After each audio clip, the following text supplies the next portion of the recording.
kusoo dhawaada daawadayaal channelkeena Carab 24 qodob xiiso leh ayaan idiin soo gudbin doonaa bal marka hore subscribe dheh share oo la wadaag asxaabta ra'yigaagana hoos inagula wadaag qaybta commentiga mahadsanidin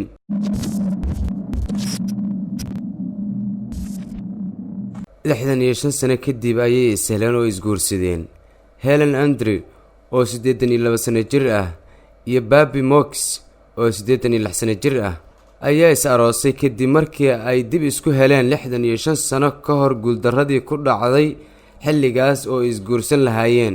Helen iyo Andrew ayaa qorshuhu ahaa in ay isguursadaan sanadkii 1951 laakiin khilaaf xagga qoyska ayaa keenay in uu burburo isku doonistoodii ayna kala irdhoobaan. Lamaanaha oo ka soo jeeda deegaanka Derbyshire ee England waxaa dib u midoobistoodii ka shaqeeyay gabar ay dhashay Mrs Andrew oo lagu magacaabo Bobby Williams taas oo baadi goobtay Mr Mox iyadoo sheegtay in lamaanuhu si wali ah isku jecel yihiin.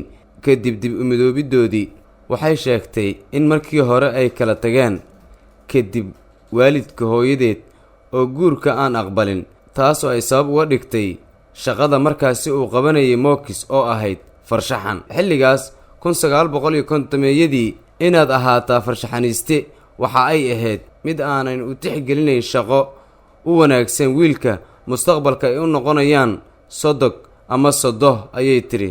taasi waxay jebisay qalbiyada labadooda waayo waagaas waxay ahayd inaad samaysaa wixii lagu yiraahdo samay ayay sii raacisay hadalkeeda.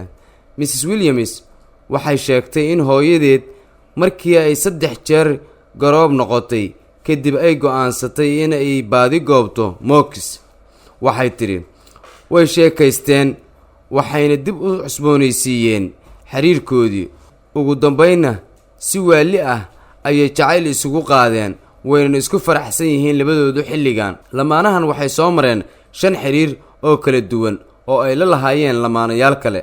Mr Mox ayaa yiri haddii uu jiro jacayl aad qof u hayso sida kan aan isu hayno weligiis mid guura ma noqdo. Mrs Mox cusub waxay tiri noloshayda oo dhan waan jeclaa isaga farxadeyduna way badan tahay. ugu dambayna waynu is helnay. lamaanaha oo ka soo jeeda deegaanka Derbyshire ee England waxay jimcadii ay guurkooda ka diiwaan geliyeen xafiiska diiwaangelinta ee deegaanka Rebley ee Derbyshire. qodobkaasi xiisaha badan ayaan idin la wadaagaynay daawadayaal.